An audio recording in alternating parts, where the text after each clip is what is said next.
नमस्ते बच्चों।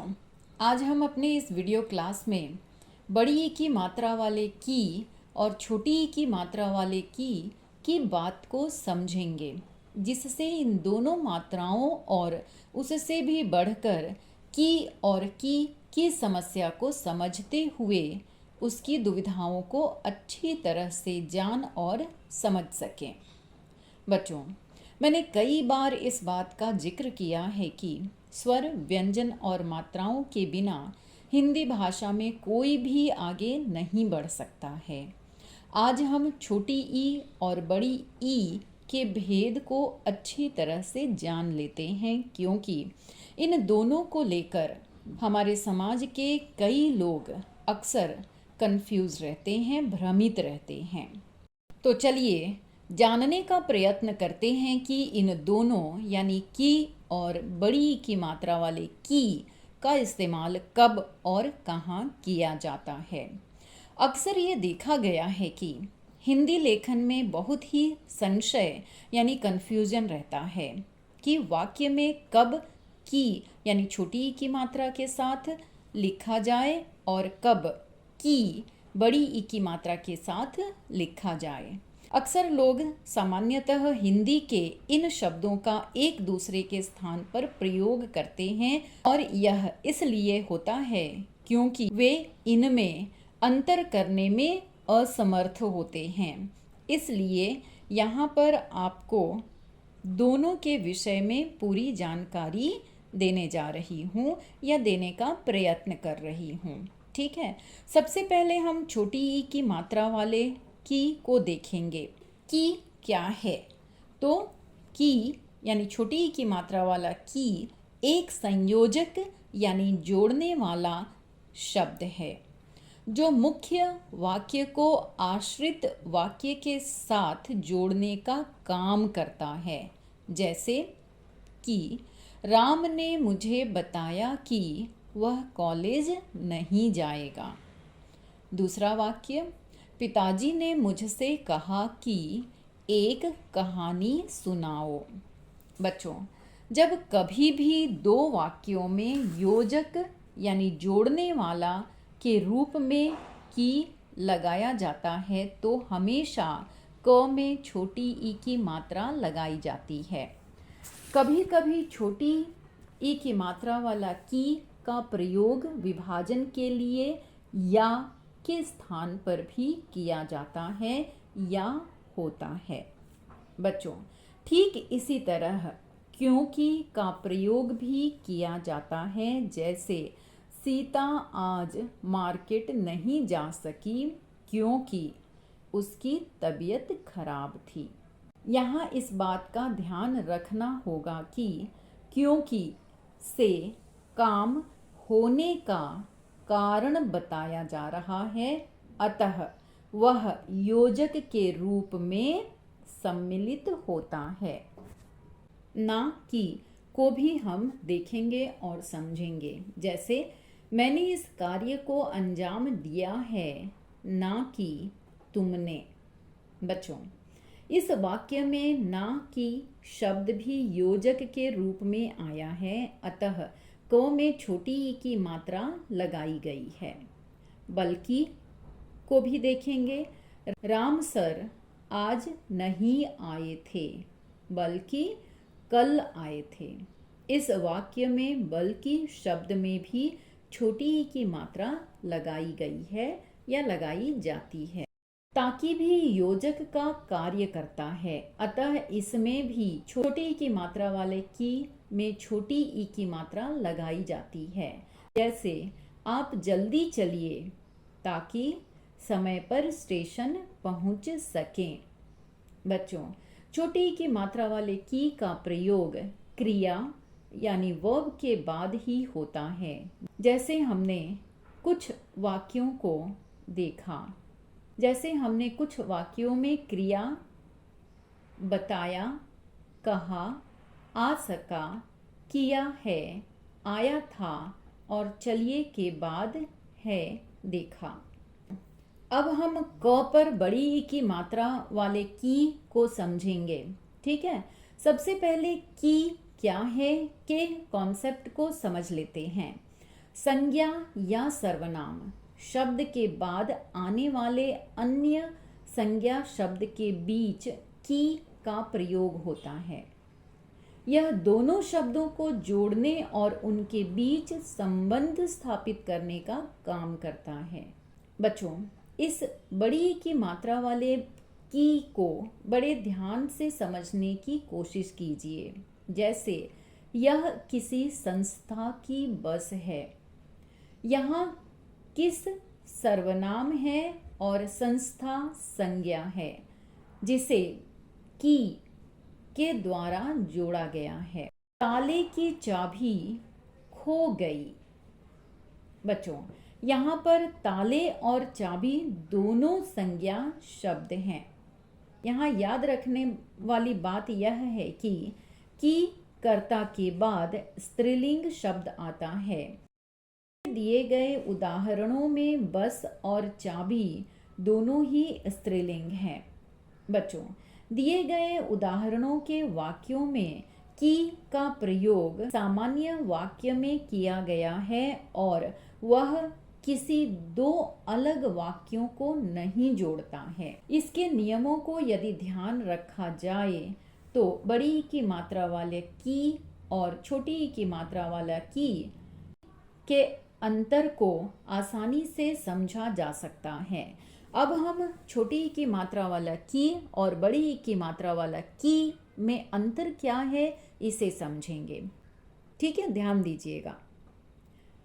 बड़ी ई की मात्रा वाले की का प्रयोग दो चीजों को एक दूसरे से जोड़ना होता है, जबकि छोटी ई की मात्रा वाला की का प्रयोग दो वाक्यों को जोड़ना होता है। ठीक है, दूसरे शब्दों में कहें तो बड़ी ई की मात्रा वाला की पॉसेसिव के रूप में व्यक्त होता है, जबकि छोटी ई की मात्रा वाला की कनेक्टिव पार्टिकल्स के लिए प्रयोग होता है। जैसे मेरे मामा जी की दुकान या मेरी मामी जी की रसोई। दूसरा वाक्य, मैं सोच रही थी कि बाजार से मुझे पुस्तक लानी चाहिए। बच्चों, आप भली भांति जानते हैं कि बड़ी ई की मात्रा वाले की का अंग्रेजी में ऑफ के रूप में प्रयोग किया जाता है और छोटी ई की मात्रा वाले की का प्रयोग अंग्रेजी में दैट के रूप में जाना जाता है। तो चलिए हम अपने पाठ्य पुस्तक के पाठ में से कुछ शब्दों को, कुछ वाक्यों को देख और समझ लेते हैं। यहाँ पर दादी कहती है कि तेरे लिए तेरी पसंद की मिठाई ही आएगी। यहाँ पर दादी कहती है कि तेरे लिए तेरी पसंद की मिठाई ही आएगी। यहाँ पर दादी कहती है एक वाक्य है, अर्थात यह मुख्य वाक्य है, और तेरे लिए तेरी पसंद की मिठाई ही आएगी यह आश्रित वाक्य है। इन दोनों को जोड़ने वाला छोटी ई की मात्रा वाला की है, अर्थात यह योजक शब्दांश है, अर्थात दोनों को जोड़ने वाला है। ठीक है, एक तरह से देखा जाए तो यह संयुक्त वाक्य भी है। इसी तरह के कुछ और वाक्यों को भी देख लेते हैं। जैसे बबलू की पढ़ाई के प्रति लालसा को देखकर उसने निश्चय किया कि अब उसकी आगे की पढ़ाई का खर्चा वही उठाएगी। इस वाक्य में बड़ी ई की मात्रा वाला की भी है जिसके आगे पीछे संज्ञा है। चलो अब कुछ और वाक्यों से भी परिचित हो जाते हैं। जैसे अखबार के साथ पैम्फलेट इतने ज़्यादा हैं कि उन्हें पढ़ने बैठ जाओ तो अखबार पढ़ने के लिए वक्त ही नहीं बचेगा। दूसरा, आपको लगेगा हमने ऐसी क्या उपलब्धि पाली है कि सभी हमारा ऑटोग्राफ लेना चाहते हैं। अगला वाक्य, मैंने अपना पक्ष रखते हुए उन्हें बताया कि मैं इस सैर से ही फिट रहता हूँ।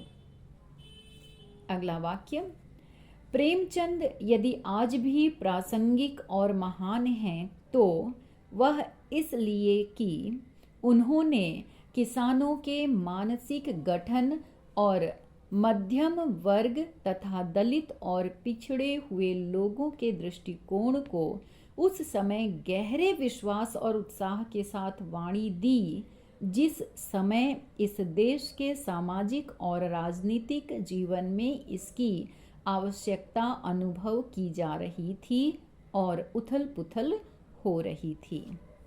बच्चों, कुछ अन्य उदाहरणों को भी हम यहाँ पर देख लेते हैं, जैसे उन रेखाओं के उजले रंग न जाने किस व्यथा से गीले हैं कि अब तक सूख भी नहीं पाए, उड़ना तो दूर की बात है। अर्थात उन रेखाओं के उजले रंग न जाने किस व्यथा से गीले हैं मुख्य वाक्य है, और अब तक सूख भी नहीं पाए, उड़ना तो दूर की बात है आश्रित हैं। इन दोनों वाक्यों को जोड़ने वाला शब्दांश की है। ठीक है, जिन्हें मेरा व्यक्तिगत हिसाब रखना पड़ता है वे जानते हैं कि यह कार्य मेरे लिए कितना दुष्कर है। अगला वाक्य, आले पर कपड़े की आधी जली बत्ती से भरा पर तेल से खाली मिट्टी का दिया मानो अपने नाम की सार्थकता के लिए जल उठने का प्रयास कर रहा था। अपने संबंध में बेसुध निराला जी अपने अतिथि की सुविधा के लिए सतर्क प्रहरी हैं। स्वभाव से उन्हें यह निश्चल वीरता मिली है जो अपने बचाव के प्रयत्न को भी कायरता की संज्ञा देती है। अगला वाक्य, प्रभात का समय था, आसमान से बरसती हुई प्रकाश की किरणें संसार पर नवीन जीवन की वर्षा कर रही थी। अगला वाक्य, साधुओं की एक मंडली शहर के अंदर दाखिल हुई। अगला वाक्य, यह वह समय था जब भारत में अकबर की तूती बोलती थी। बैजू ने करुणा और क्रोध की आंखों से बाबा जी की तरफ देखा। सूरज भगवान की पहली किरण ने आगरे के लोगों को आगरे से बाहर जाते देखा। अगला वाक्य, दरबार की ओर से शर्तें सुनाई गई। अकबर सिंहासन पर बैठा था, साथ ही नीचे की तरफ तानसेन बैठा था। बच्चों, आपके लिए की और की के कुछ उदाहरणों को भी लिखा गया है, इसे ध्यान से पढ़कर समझ लीजिए। यदि इसमें किसी भी तरह की कठिनाई अनुभव करते हैं तो कमेंट बॉक्स में लिखकर पूछ लीजिए। ठीक है, तो चलिए हम कुछ और उदाहरणों के माध्यम से इस महत्वपूर्ण की और की को देख और समझ लेते हैं। ठीक है बच्चों, मैं यकीन के साथ यह कह सकती हूँ कि अब आपकी छोटी ई की मात्रा वाले की और बड़ी ई की मात्रा वाले की दुविधा खत्म हो गई होगी और आगे चलकर आप इसे सही तरीके से इस्तेमाल कर पाएंगे। तो बच्चों, आज हम अपनी इस वीडियो क्लास को यहीं पर समाप्त करते हैं। हम फिर मिलेंगे अपने किसी नए टॉपिक के साथ, नए व्याकरण के साथ। तब तक के लिए आप अपना ध्यान रखिए। जय हिंद, जय हिंदी। मेरे द्वारा पाठ्य पुस्तक के किसी और पाठ का वीडियो देखना या सुनना चाहते हैं तो मेरे इस चैनल को सब्सक्राइब कर दीजिएगा और बेल आइकन पर भी क्लिक कर दीजिएगा ताकि आपको नोटिफिकेशन मिल सके और आप इसका उचित लाभ प्राप्त कर सकें। धन्यवाद।